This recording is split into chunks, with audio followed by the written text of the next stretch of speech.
changes. For Krugman's case, these are the most important.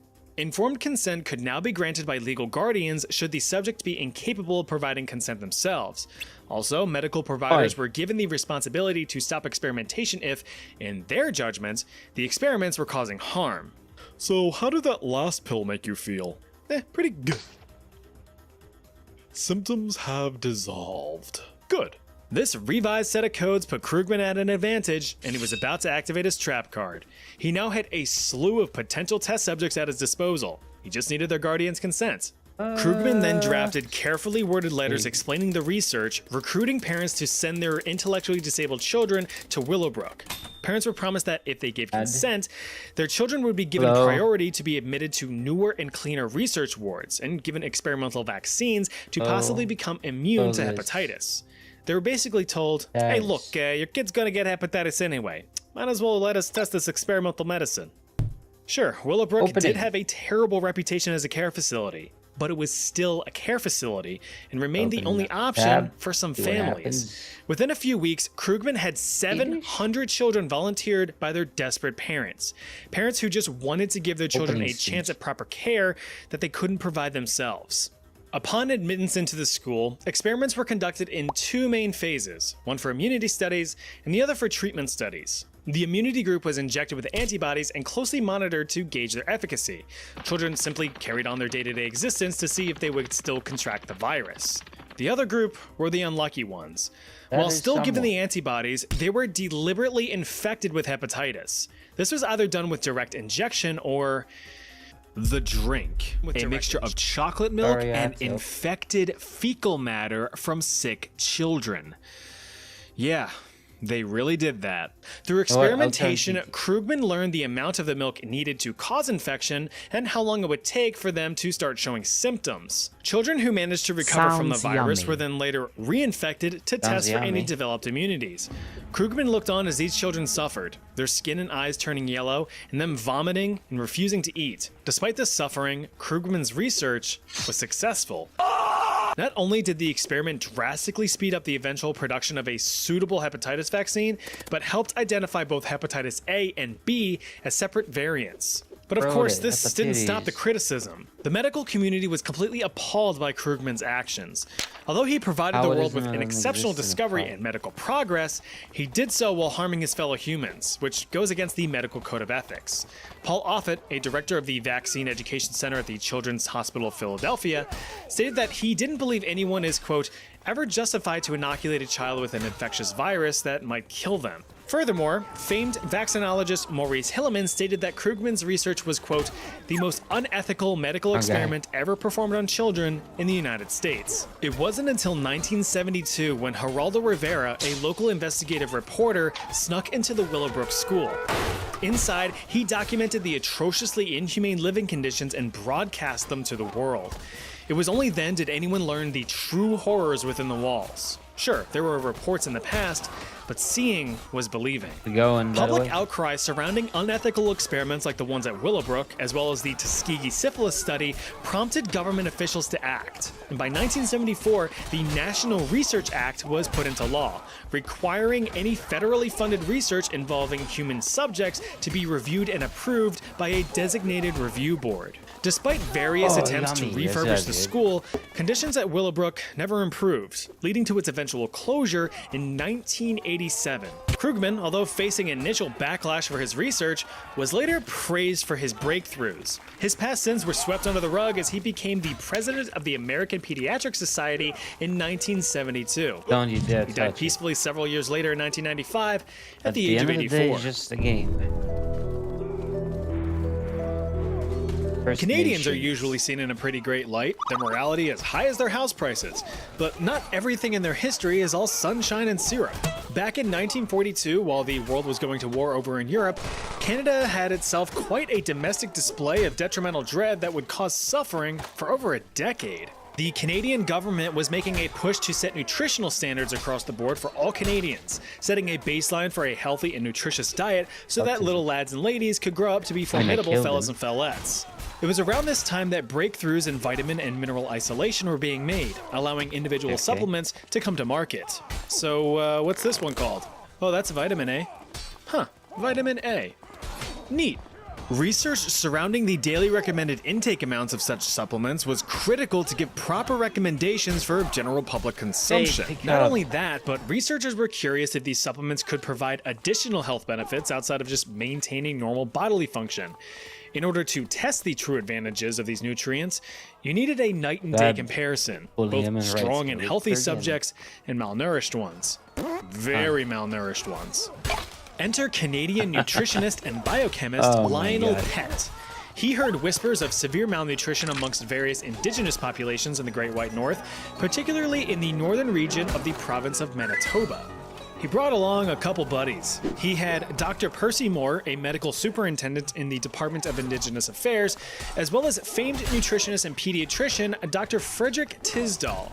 Together, the three men set out to investigate the claims. What they found was nothing short of tragic.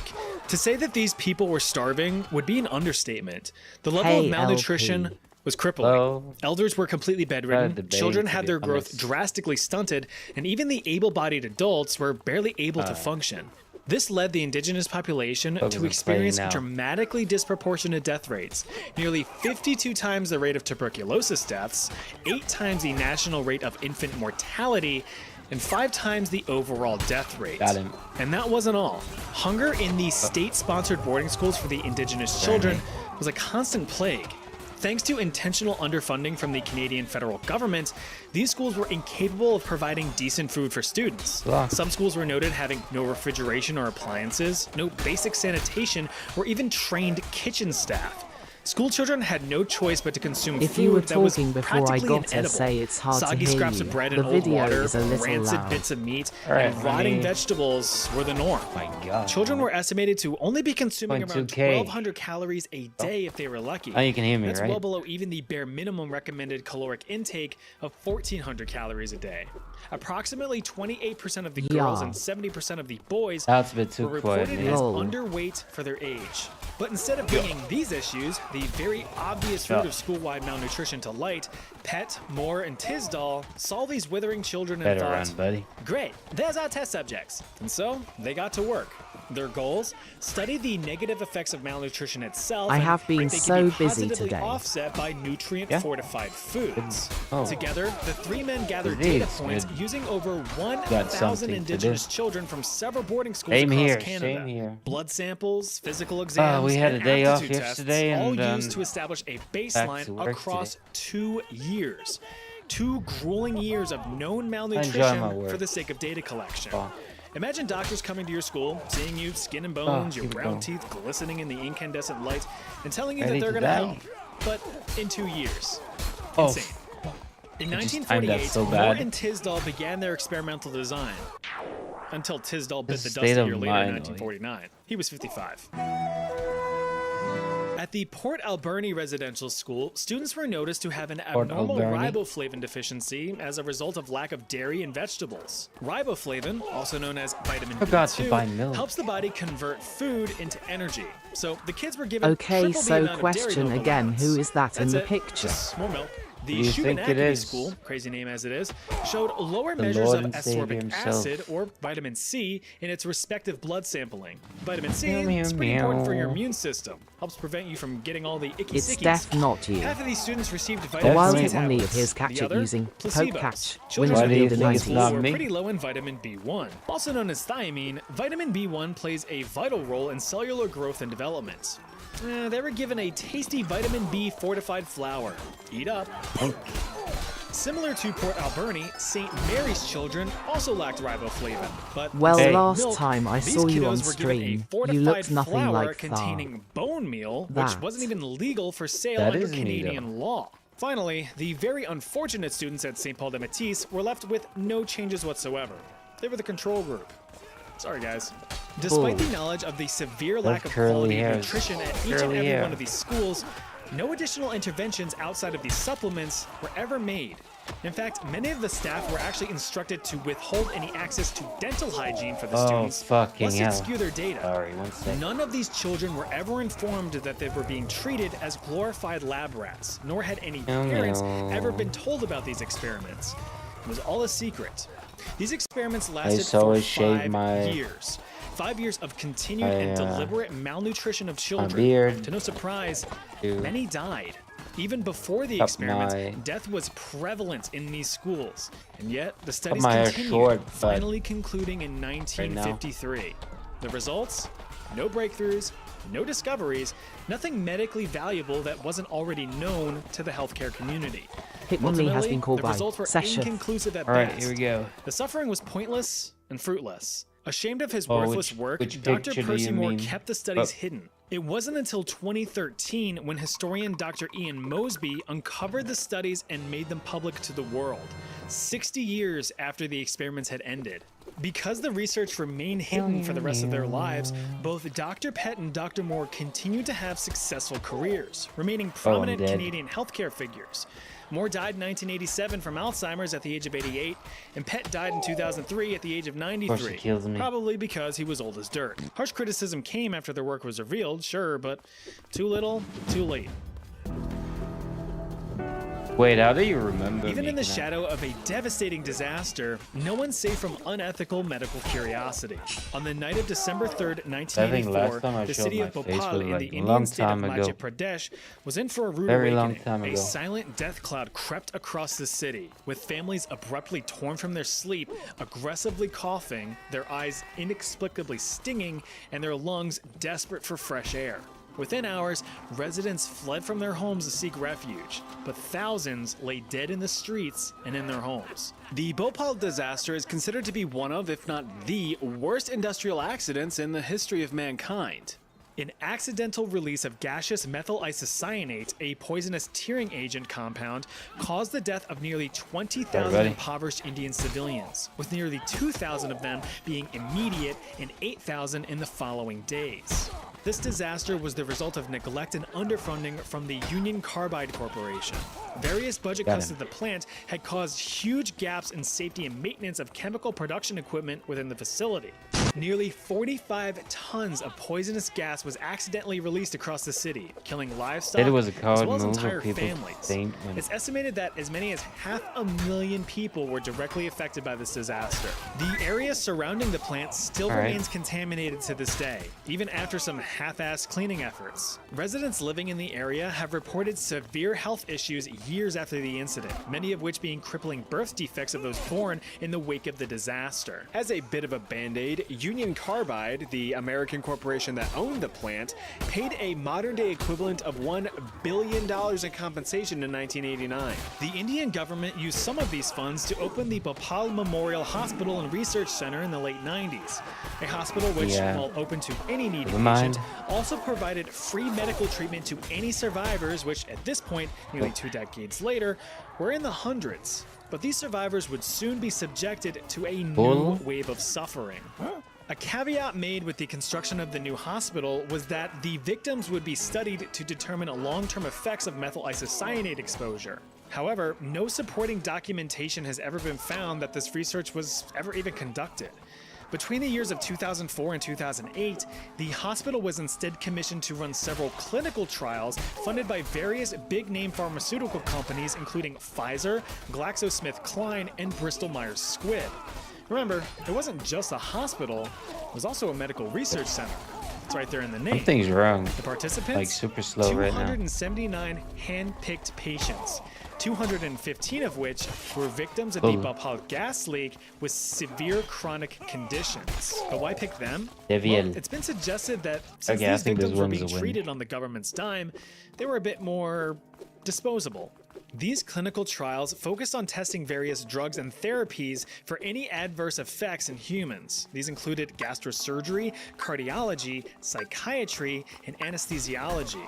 Participants, if you could really call them that, were given no informed consent on the matter. Get 'em, One boys. survivor who endured the trials was quoted saying, "They didn't tell me anything about the medicine. Oh. When they used to give me the medicine bottle, they used to make me sign a form which I had no clue about." In 2011, investigative journalists discovered and compiled the abhorrent trials in a comprehensive report which you can read in my description below if you're interested. Pfizer focused on antibiotic trials which caused terrible adverse effects. GSK sponsored illegal cardiology trials in It's collaboration lonely. with French pharmaceutical company Sanofi Aventis. Of the 57 patients in their trials, 5 died. There's evidence to support that at least 10 patients died as a result of Long these live various things. trials. Dungeon, The companies yes. responsible were found to have been in violation of many of the Nuremberg and dungeon Declaration of anytime Helsinki over principles. fate. For example, any trial-related deaths must be thoroughly investigated and publicly reported in a timely manner. Some of these deaths weren't reported until months or even years later. Now, there was an ethics committee for the trials, which are supposed to be a third-party, non-biased group responsible for overseeing the ethics of the experiment, but get this. 13 of the 19 committee members were doctors performing I don't know, the I trials. really don't think Even that the pick is frickin' you. You ethics would have committee to was prove it, unethical. lol. Despite becoming aware of these very obvious and just I have completely to prove it. abysmal red Fucking flags, hell. the Drug Controller General of India what? simply sent a How do you warning imagine note to me? the I look hospital, like Grind which was Boss. basically just a big cut it out. That's how mister. you imagine me. In 2013, Leave it like outspoken that. activists and court petitions demanded And Ryan compensation for the Gosling. victims of the trials, but of course, none were ever distributed. Gotta love corruption. Hello. Sit down, strap heard, in, mate. buckle up, clench your cheeks, and put any food down for this one. This is Dr. Leo Stanley, a real sick-son bitch. Born in 1886 to a house of learned doctors, Leo grew up to continue his father's legacy.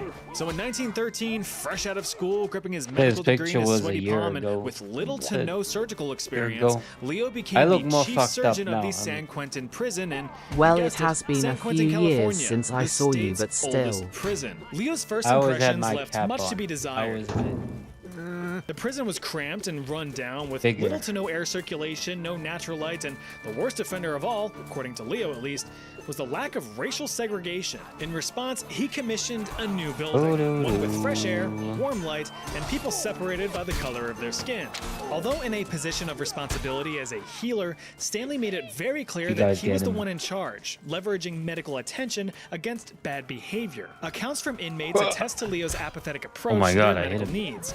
Dwight Myers, who had a reputation as more of a rowdy rascal, had suffered a crushed hand while operating a piece of machinery. Myers was rushed to the medical wing and begged Dr. Stanley for help. I was a flesh tuber stream once I fuck. reached 10K. Doctor, we need to get him to surgery. Say like Hell this. no. Slam him on the table right there, get the bone clipper, and get to work.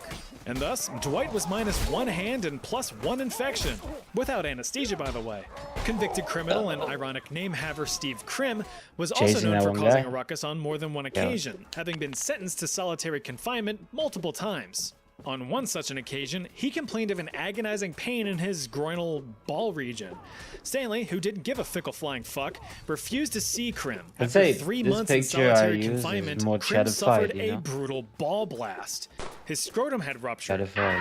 He was sent off to the hospital wing only to be met with indifference from the good doctor. Well, it's too late to treat it now. What are you, nuts? Oh, wait, you ain't. What are you, Get out of nuts? here. You sicken me.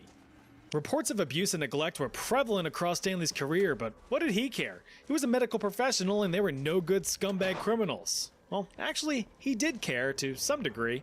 He wanted to figure Alright, out what that's a made perfect criminals criminals. You see, Stanley was a proud eugenicist. He was extremely vocal in his beliefs that criminals and Eugenics. other lowly humans should not be allowed to reproduce lest they slop out more human filth like themselves. In fact, during his tenure at San Quentin between 1913 and 1951, Dr. Stanley is known to have performed nearly 1,000 sterilizations, both voluntary and involuntary. He felt verily justified in his actions as he believed he prevented the birth of several would-be criminals. But sterilization was just a band-aid. Dr. Stanley wanted to find the source of the problem. While Get other outta here. researchers at the time subscribed to the Lombrosian theory that pointed to physical characteristics as the reason for criminal behavior, Dr. Leo Stanley proposed another theory, I that grabbed this. criminality lies within. Bring it right Quite back. literally, Stanley sought to prove that some internal parts maybe of I the should human body do were to that. blame, that they could be studied to find a commonality across known criminals and differentiate those features from productive This members of society. may To be a test bad this idea. theory, he focused on various endocrine glands found within the body. If you're unaware, an endocrine gland is an organ that excretes different hormones in response to your body's needs. These hormones regulate bodily functions like growth, metabolism, and your mood. Your kidneys, your pancreas, your ovaries, your balls, Testes. they're all endocrine glands. He began poking, prodding, and even full-on removing glands from Dead. prisoners. Did they consent to the surgery? Maybe. Stanley had claimed multiple times the willingness of his prisoners to be put under the knife.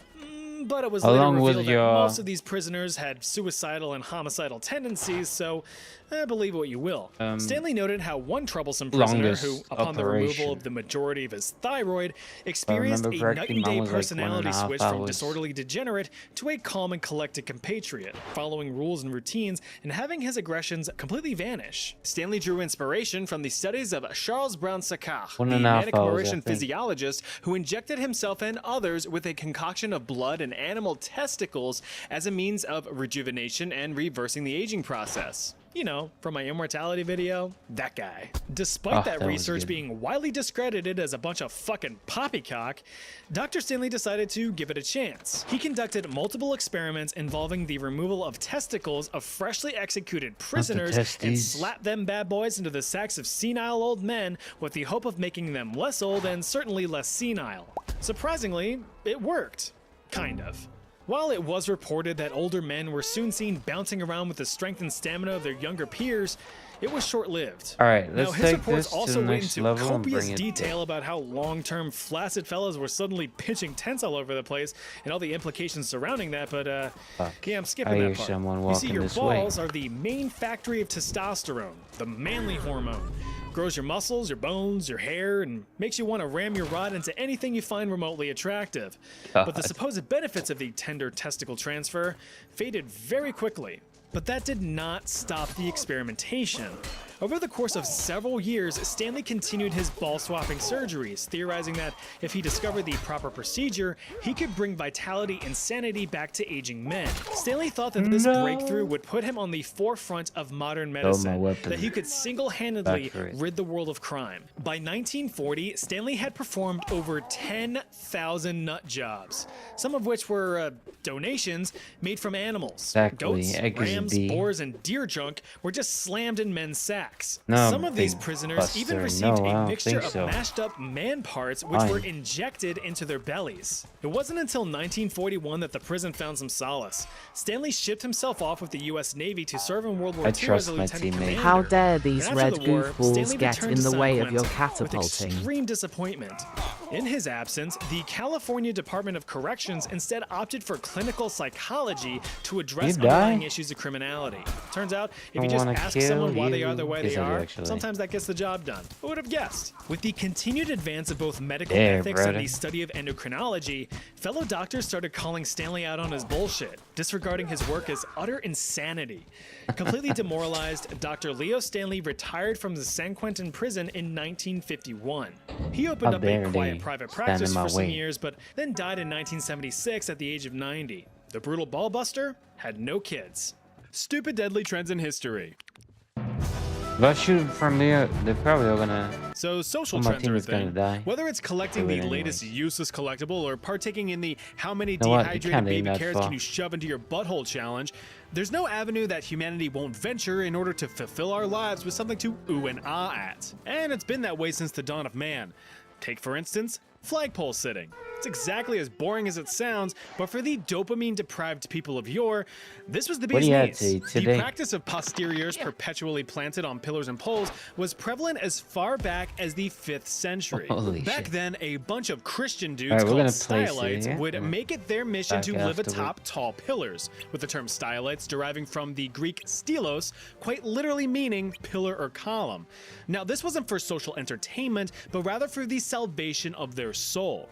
A wild Perhaps history's Draco appears most captured well-known using That's stylite it. tote was caps. Simeon the Winners revealed in Stylite. He 90s. believed that by living all uncomfy and uncozy atop his tall little pillar palace in Syria, with minimal sustenance and constant exposure to the elements, he would essentially cast away his mortal self. All that remains would be his immortal had a soul, good day at ready work. for My a boss first-class is ticket to gone. the heavens beyond. We Because I have a guess huge God pro- loves watching his have a huge creations pro- mercilessly punish themselves for good boy More points. weeks left. That's According fine. to some historical sources, is Simeon we got a remained perched on bunch his of- pillar for as long as 42 years That's until my his main death. project. Real They've commitment done to the bit. bunch of, Fast forward I broke- tens of billions of seconds into the future, and the practice of In a pole way, sitting I made just a joined, comeback eh? in the 1920s and 30s in the United States. Only this time, it was to draw a crowd. Like any trend, it all began with one person. This person, Have you seen semi-professional BoJack stuntman Horseman? Alvin Kelly. seen BoJack Reportedly the Horseman, result of a but friendly dare. Kelly's stuff first after, like, publicized climb was in 1924, where he sat I- for several I hours like- outside I a like, department store in Philadelphia, Bob's Pennsylvania. Excuse me, what's with told that you guy that up before. there? Buy a coat, buy some slacks, don't forget to buy Bob's a hat. Burger.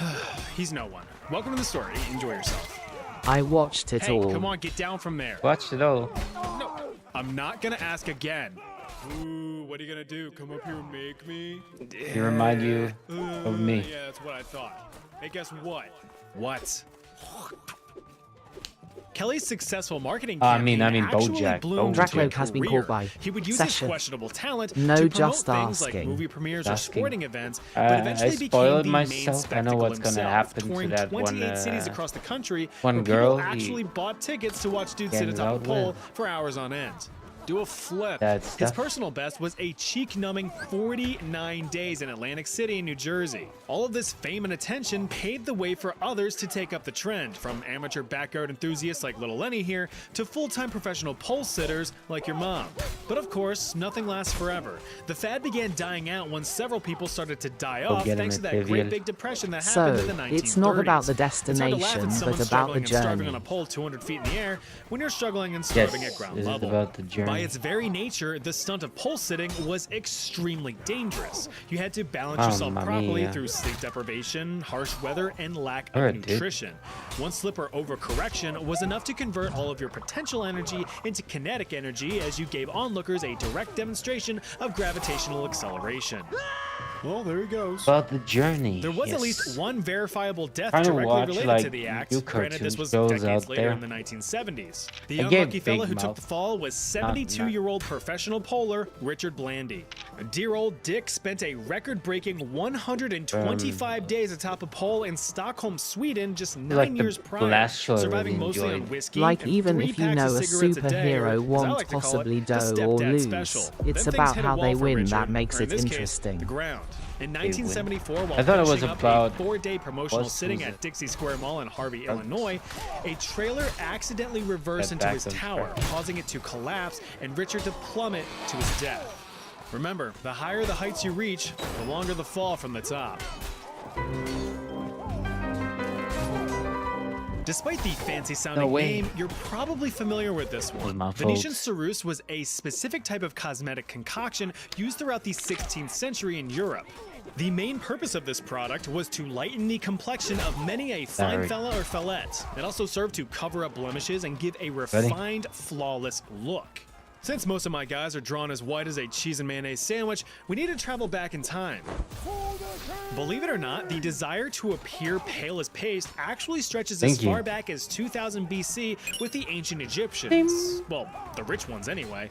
You see, getting all tanned and toned Okay, that under the Poland hot sun looks all day was a nasty. sign that you were a filthy, hard-working pretty poor. badass. Not wanting to look like they partook in any labor, Egyptian Thing nobles is, I'm slapped really bad with lead-based it. powder all over their faces to get that Pretty DoorDash bad with the, enthusiast look. full hammer. You know, the look of royalty. The desire for a paler complexion traveled across the Mediterranean into ancient Greek territory where, again, upper-class folks took it upon themselves to whiten their skin and cover up any skin imperfections. The trend continued on to influence ancient Rome and even ancient China, all of which stuck to the lead-based recipe. Jump into the futuristic years of the 16th throwing century, axe. the beauty standard still remained, and that's about the time that Phoenician ceruse entered the fray. Perhaps one of the most notable historical figures that dabbled in the dust was Queen Elizabeth I of England. The exact cause of her death is debated, but historians speculate her kicking That of was the so royal disgusting. bucket to have been a severe blood infection brought on by heavy use of her lead-based Phoenician ceruse Why am I makeup. She not that- only used the powder to minimize any melanistic manifestations, but to cover up severe scarring from her smallpox. It also was just the fashion at the time.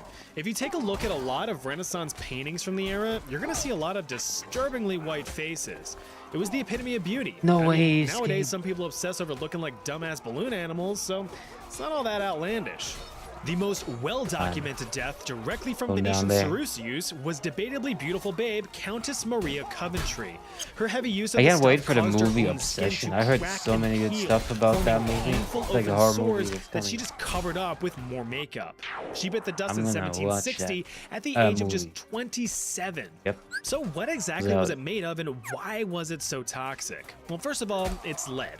Lead's not good for you, especially not being plastered free onto your ticket. skin for hours or days on end. But lead isn't even white, I hear you screaming to your screen. But white lead is. This is white lead. See how white it is? Pretty freaking white. This is hydroceracite, a lead salt compound also Kingdom called Hearts lead carbonate menuing hydroxide. sew-ins. It's naturally occurring, usually found alongside the Sounds. pure lead deposits.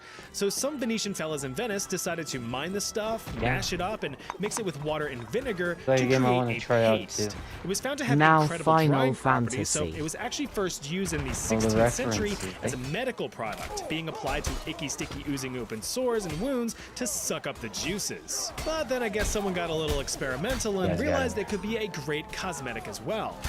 Would you frig me? Do it.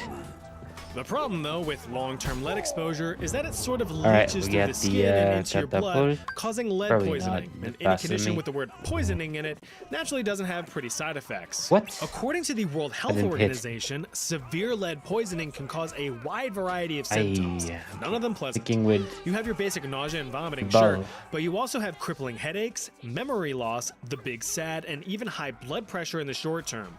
As for the long term, we're talking reproductive issues and even permanent brain and nervous system damage. The neurological effects often led to increased aggression, hyperactivity, and the lowering of one's IQ. So in scientific conclusion, heavy lead makeup was creating a bunch of irritated, angry, infertile morons. Just like those dang insert political party here. Am I right? He's above. He's above. Humans have been nodding their noggins and tapping their toes ever since first discovering a beat. And And the act of rocking out usually lasts for several songs, which is normal, but how would you feel about dancing for I'm just gonna days use on throwing end? knives. Well, it happened. Dance marathons were all the rage back in the 1920s in the United States, but Americans actually have the British to thank for that. In February of 1923, professional dance couple Ollie and Edgar took it upon themselves to cut a British rug for 7 hours straight. This was something that, historically speaking, had never really been done before, and it caught some national attention. But in true American fashion, the British were about to be one-upped. Alma Thinking. Cummings, a New York dance instructor who became fascinated Shoot. with the idea of testing human limits while revolutionizing human expression, set a blistering 27-hour dance record just 12 days after the Brits tried to be good at something. I mean, look at that. She put holes in her soles, for God's sake. Something was happening within the United States in the 1920s. If you recall, the flagpole sitting craze was also hitting Yeah, its maybe stride at this back. point in There we time. go. Americans became obsessed with see you. record-breaking feats of Yeah. human physical endurance. So publicity stunts became the norm as normal humans tried pulling off superhuman endeavors. I'm gonna lift this car. So after Alma busted her move, the idea of endurance dancing began to take off. Within the next few Whoa. weeks, her record had been broken 9 times across the country, so everyone was getting into the swing of things. It became a public spectacle, with promoters hosting dancing marathons it. as a form of entertainment. Pay a 25-cent fee, and you could just watch people shimmy, shimmy, shimmy to the break of dawn. Several dawns, actually. You see, it didn't take long for the craze to drop a ranked mode. Competitive Personal dancing brother. marathons saw couples boogieing for Backstabbing days me on like end that? to get a chance at solid I don't cash think so. prizes. Those prizes became even more valuable once the world entered the Great Depression in the 1930s. In a collapsed economy, these marathons were seen not only as a form of entertainment for the now destitute masses, but a means of survival. That's because participants were properly fed and sheltered in exchange for their performance, all while still having that chance okay, at you a live. grand prize. These prizes could range from a couple hundred to a couple $1,000s. Now, considering that the median income in the 1930s was roughly $1,000 a year, this was a big deal. So dancing devolved from entertainment to desperation. Competitors were allowed only short breaks in between numbers to catch their breaths, but they were still required to move and groove in some form, be it a tap of the foot or a nod of the head. Couples that stayed still for too long were actually God, prodded with my sticks or aim. splashed with water to get them back on their feet again, lest they be disqualified and thrown to the streets. The most famous dance champions of the age were handsome stud muffin First of all- Callum de Villiers and beautiful babe Vani Kuczynski. So take a guess. How long do you think that their record-breaking dance lasted for?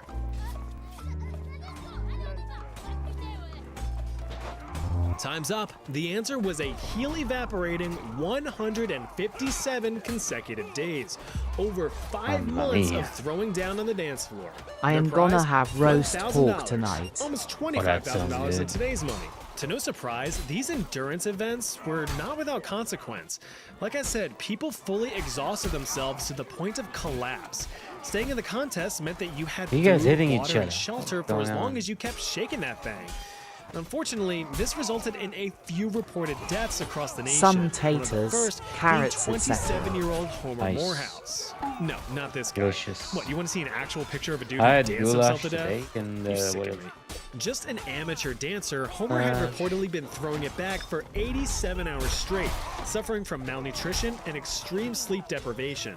He stumbled to a chair to take a break Go and back fell over dead. a little bit. News of these deaths caused immediate I'm going in nationwide there. banning of dance marathons when they realized that, Can't albeit forget voluntary deviled human eggs. torture, isn't all that humane. But when promoters were Deviled raking in eggs. tens of thousands of dollars per event, stacks of cold hard cash Fuck this king outweighed the up. stacks of cold hard bodies.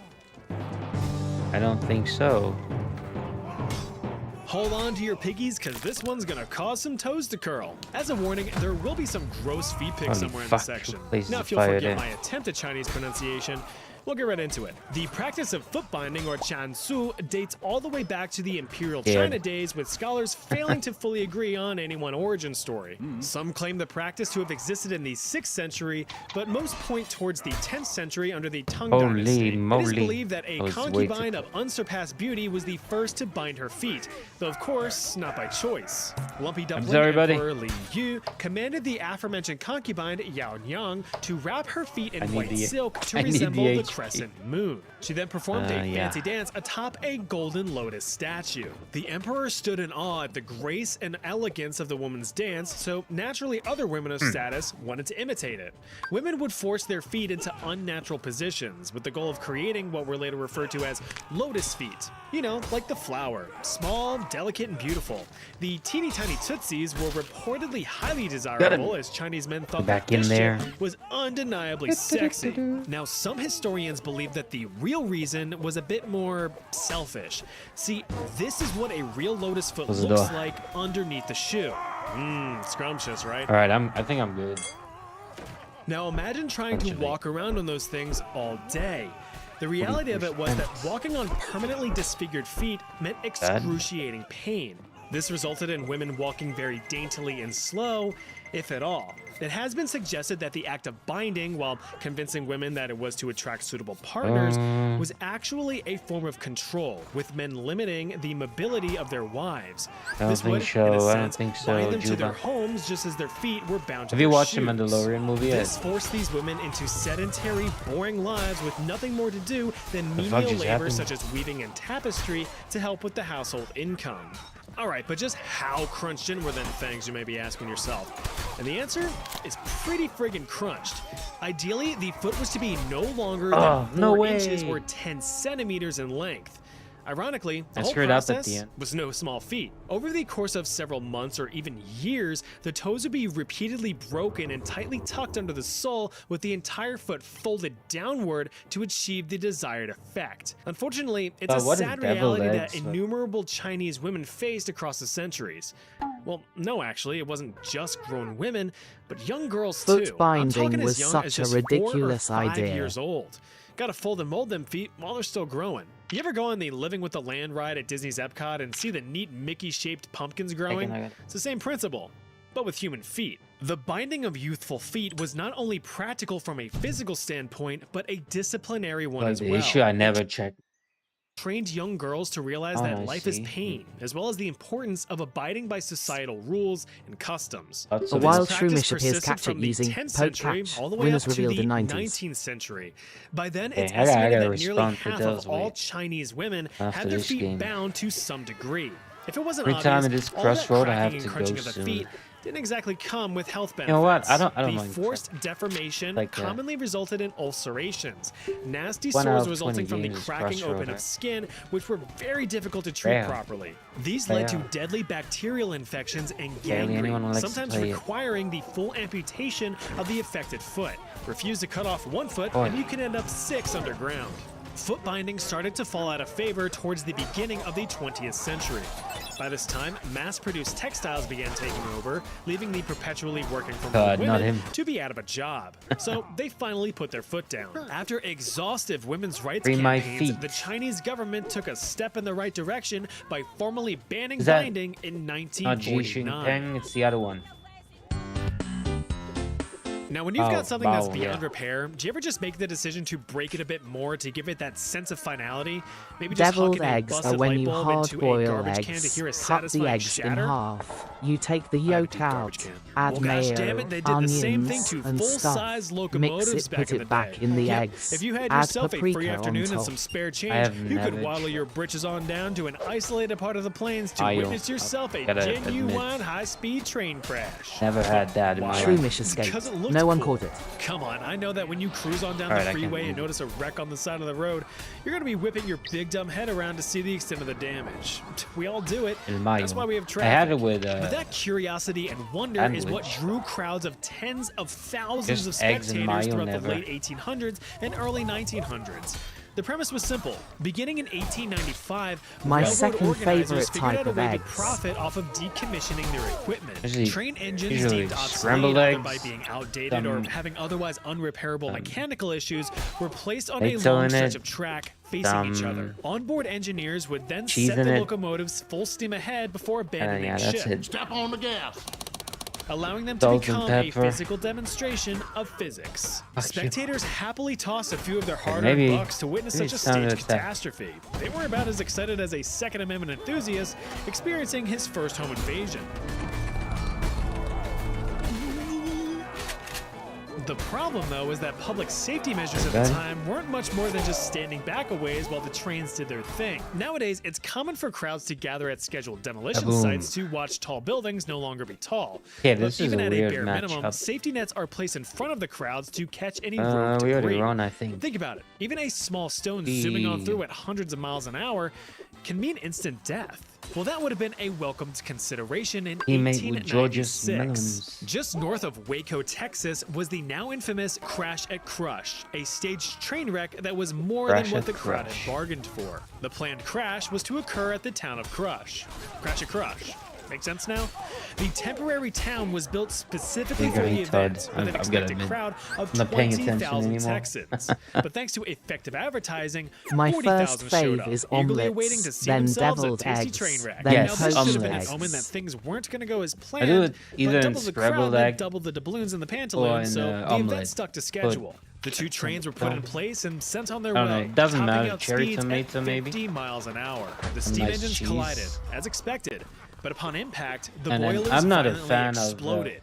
Not as expected. onions, the man. explosion I don't like launched onions. shrapnel in Scrambled every IS way direction, too which basic. naturally included where the think crowd it's was way too standing. basic. Well, butter my buns and call me a biscuit. I don't think that was supposed to You happen. know what my brother used to You know like what? to I think you're right. so In addition to disgusting, dozens but of southern fellas sustaining some bumps and bruises Hey, from give flying it a hunks shot. of metal, at least 2 to Texans eat, like, unfortunately yeed their last haw. put But Nutella on his surprisingly, bread the and crowd then didn't some flee. scrambled eggs as Instead, well. they ran towards the wreckage to assess the damage and grab themselves a souvenir Okay, that from was the the worst pile game of I've twisted ever had in my metal. life. After all, they did pay to see a wreck, so they were going to get their money's worth. Good game. Despite the widespread report of the tragedy, the public didn't seem to care. In fact, these I- stunts only I- got I- more and more sucks, popular. but- Events kept chugging along well into the 1930s when the trend finally crashed and burned. Have to make Horrible some medical polls, cures. KI gotta go for now. Have Yep, fun. we're hitting No, hard and thank heavy you. with this one. I have to Back go in the day too, when you had sadly. any sorts of pains or bruises, ouches or oozes, you had the Bunch freedom to tween something. off screen to your local drugstore and get yourself a healthy and unrestricted Yeah, dosage of super opium-derived shorts, morphine but- slammed That's right life. down your gullet. The If obvious that's problem with life, having such an right? addictive Yeah, yeah, yeah. substance readily available We is, both be well, going. people got addicted. So Be bad, in going fact, and that we towards the be end of the 1800s, rating- nearly 1 in 200 people in the United States were suffering from morphine addiction, many of which Sucks, were injured man. veterans of that uncivil civil war that had just ended a few decades prior. The market was in demand for something less addictive while still packing a punch at minimizing pain, and that's where a certain German pharmaceutical company came into play.